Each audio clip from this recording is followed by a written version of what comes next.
people have believed in me. I was the best president anyone could ever hope for. Yes, of course, Mr. Adams, we understand. But what about the election? How did it feel to be totally and completely made a fool of by your arch nemesis, Thomas Jefferson? You guys are creepy. I cannot believe you. You bull. Thomas Jefferson was a big, fat piece.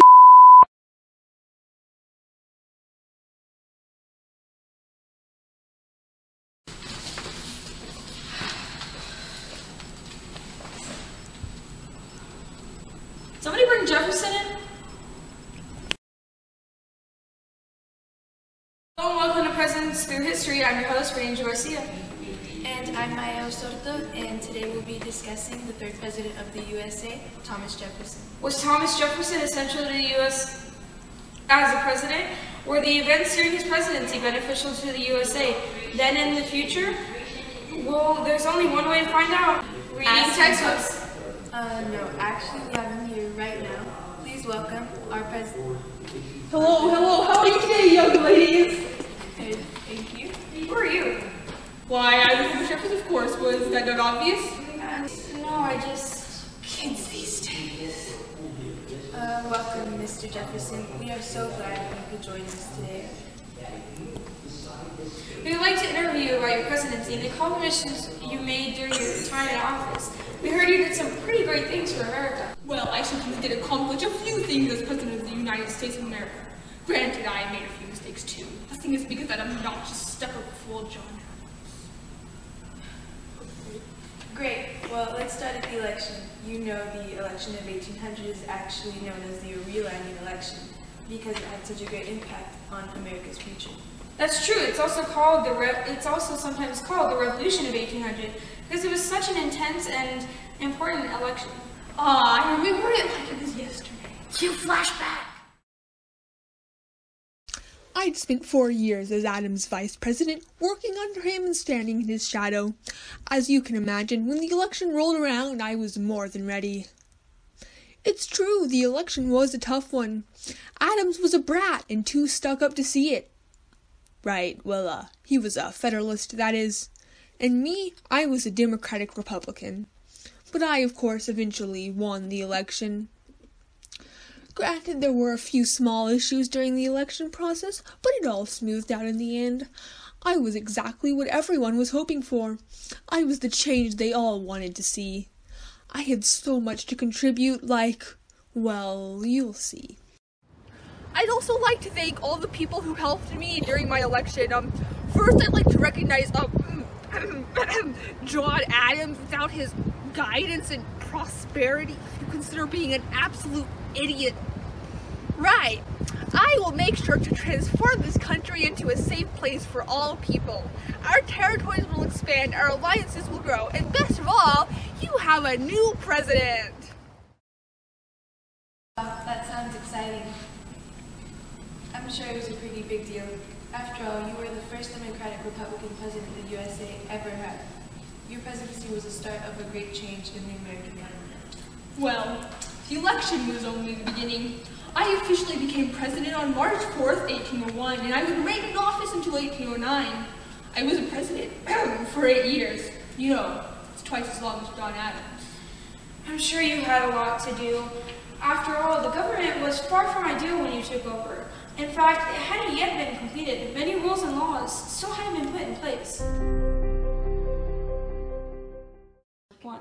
First order of business, we have fixed the problems Adam caused. The commissions Adams has requested shall not be delivered, for it was too late in his term. Madison, don't deliver those letters. Okay, boss. Receive my commission letter. James Madison, you were supposed to send the commission letters. Give me mine already. Nope. How dare you? You'll go to court for this. Hello? Is this the Supreme Court? Yes, I would like to press charges against James Madison. Sure, I'll wait. Wait! No, help! They're suing me! Ah! No!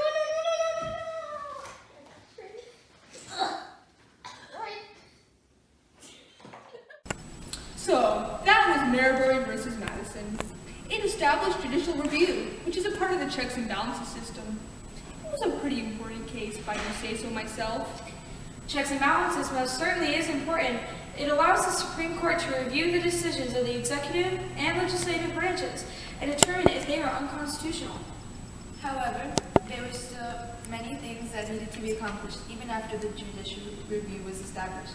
What plans did you have for yourself and for the country? What did your ideal government look like? Well, I believe in a minimalist government.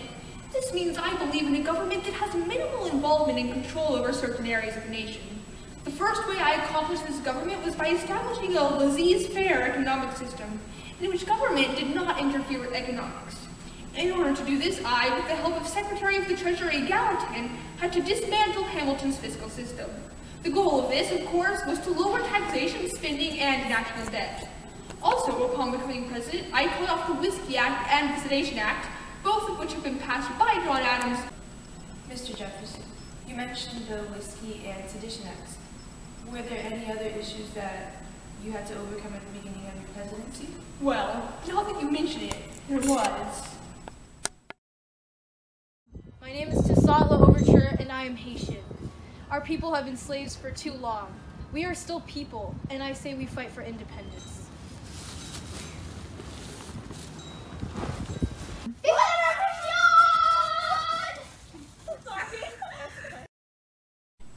After the Haitian slaves were supposedly freed, I came to realize that they were just the beginning. The idea of slave freedom would start spreading all throughout my country. Now, I wasn't about to let this happen, so I refused to recognize Haiti's independence.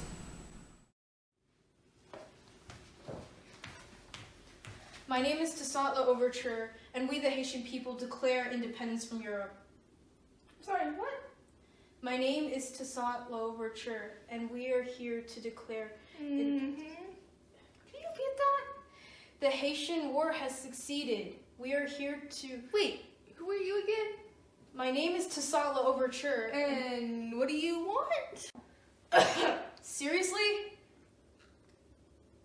I'm sorry, if you're not going to tell me what you want here, then you can just leave. But I said leave, but... Shoot, away. Goodbye.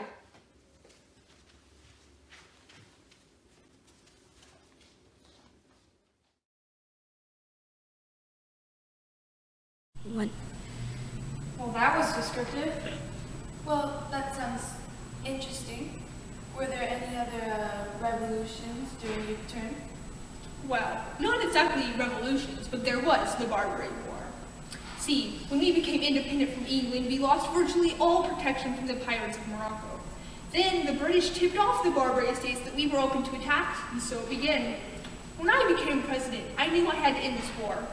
All the other representatives wanted to strengthen the naval force.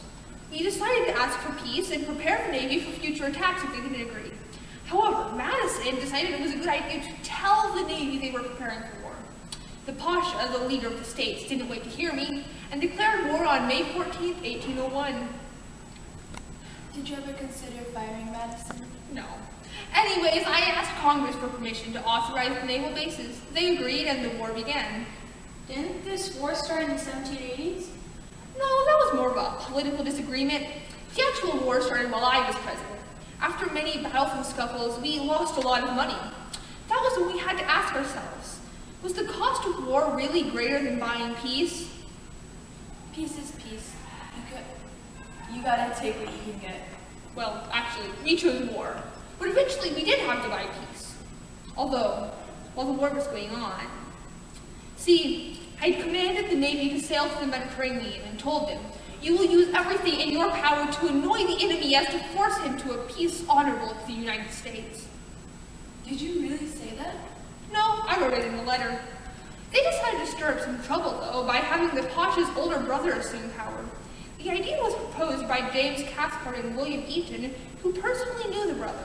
It received its approval from Madison and... Why haven't you fired Madison yet? Shh! Let the man speak his genius. Yes, let me speak my genius. To be honest, I didn't care. As long as there was peace, I'd submit myself as the best president in history. Or better than John Adams, at least. When they went in for attack to reinstitute the Pasha's brother as the leader, they all got captured. So, we ended up having to pay a ransom of $60,000 in exchange for our hostages and theirs. Wait, what do you mean there's... I mean, we captured hostages ourselves. What? Of course you would. Do you like food? No. Do you like amusement parks? Yeah. Then visit Jefferson Land. Stare into the eyes of our beloved president. Please, come and visit the Jefferson Land. Our wondrous president, our third president, because, as you know, all good things come in threes.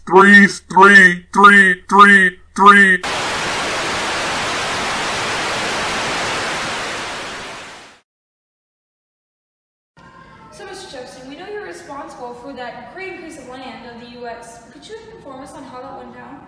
Down? It never went down. What's that supposed to mean? It means, forget it. How exactly did it happen? Well, I believe you're referring to the Louisiana Purchase. Well, the USA has always believed in manifest destiny. We wanted to move westward, but couldn't do that because our territory ended at the Mississippi River. So, when the opportunity presented itself, we simply couldn't say no. The Louisiana Territory belonged to the French, but after some devastating failure on their part, Napoleon decided to offer the land to us for only $15 million, which was roughly 3 cents per acre. With the help of James Monroe, Robert Livingston, and Charles Talleyrand, we purchased the land, and it officially became ours in December of 1803. The land was huge, spanning from the Mississippi River all the way to the Rocky Mountains. In total, we gained 828,000 acres of territory from the Louisiana Purchase. It was also one of my most notable achievements. Certainly must have been, considering that it more than doubled the size of the USA.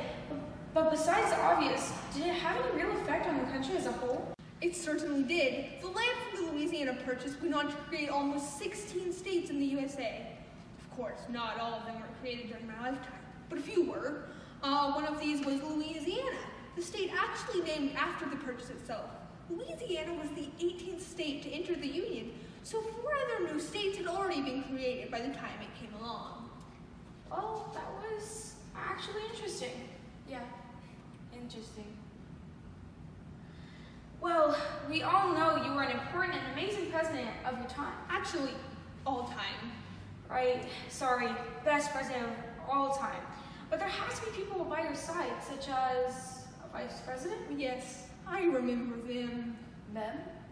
I'm sorry, but it sounds like you had multiple vice presidents. Well, that's because I did. My first Vice President, Eyoram B, served in office from the start to the end of my first term. After my re-election, George Clinton replaced Eyoram B as my Vice President, and he held the position until my presidency officially ended in 1809. But why did you have 2? Why couldn't Eyoram B have served you for both terms? Because he died. What? Just kidding. So what's the reason? You know, I want to tell you about some of the laws I passed. Okay, but why 2 vice presidents? No, seriously, this is really important. But the 2... December 22nd, 1807, the Embargo Act was born. Actually, I should probably tell you why first. You see, in 1803, after the Louisiana Purchase, Napoleon declared war on Great Britain. Whoa, hold on there. This war wasn't bad. At first, the French Revolution was actually beneficial to the USA. You see, between 1803 and 1807, the exports coming into the US actually skyrocketed due to re-exporting. America and her sailors acted as a relay system, transporting British supplies and information to and from the mother country. Plus, working men in ships and coastal cities got double the pay. It turned sour when France and England agreed to outlaw American commerce on both sides of the war, effectively destroying the economic boost we had received. Then, in the summer of 1807, after an American naval frigate refused boarding orders, the British warship Leopard fired at the American ship, killing 3 people in the process. After that, I simply couldn't stand by and watch. Finally, the Embargo Act was born. An official document declaring that no one enters our union just to take weapons back for fighting European countries.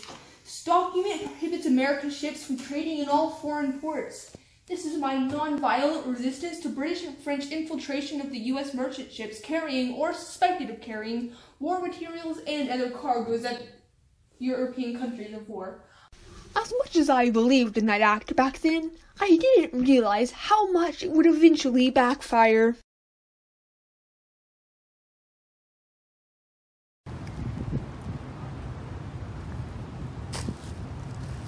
Sir, this act you've created, the Embargo Act, if you will, it has banned all international trade to other countries. And now we've lost our imports, our exports. This economic decision you've made, it's going to make this country fall apart. Ah, my poor children. So, naturally, because I couldn't allow my country to suffer, I had to find another course of action. The Embargo Act had failed, but its ideas were still important. Without it, we would be facing another war with Europe, which was something I simply couldn't allow. So, after much consideration, I came up with the Non-Intercourse Act. 1809. I remember it like it was 210 years ago. Oh wait, it was. This unfortunate turn of events caused by the Embargo Act has led me to realize that perhaps I acted a bit too quickly. So after much consideration, I would like to propose a new law, the Non-Intercourse Act. This act, if approved, would lift all embargoes on shipping except for France and Britain. Yay or nay? Yay. Okay, moving on. So that must have been a difficult situation for you, having the entire fate of the American people in your hands. Indeed it was. But of course you handled it fantastically, choosing the exact decision you knew would be best for the people. Next question. Mr. Jefferson, we know you've had many accomplishments during your presidency, but what about the mistakes? Well, what was your biggest mistake in office? Mistake? I've never done anything wrong. Are you sure? Everyone must have, a fatal flaw or a... I couldn't have done anything wrong. I'm the best president anyone would ever ask for. Leave, or else. I shall serve you until the day I die, Master. Thank you for sparing my life. Excuse me? Who is that T-Man and what is he talking about? Why is he acting like that? He's a slave, you idiot. What? Oh, come on. What's the big deal? Everyone has slaves. Besides, I only have like 600 or so in my... 600? But you said you support equal rights. You freed 7 slaves. I mean, I did. That's a good thing. I freed 7. You better start running, Jefferson. Look, let's think about this. You have to understand. Should I like something to drink? No. Script. I mean, you can't really control these people. There goes my paycheck. I told you should have stuck with Wild Studios. You would have done way better than you so better. So much potential. He is a violent man. He owns you get back. I liked him for a second. For a second, you were like worshipping him. He's a president. You Guys, calm down. Calm down. Oh no!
by your arch nemesis, Thomas Jefferson. I can't pronounce it.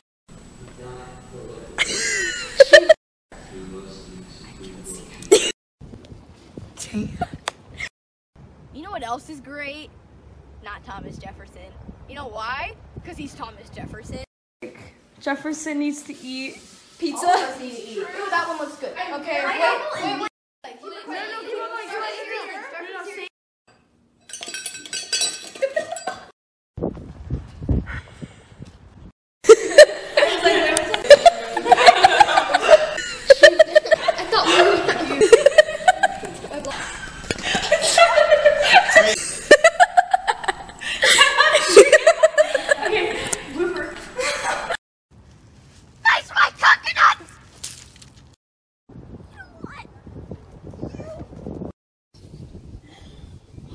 I'm European!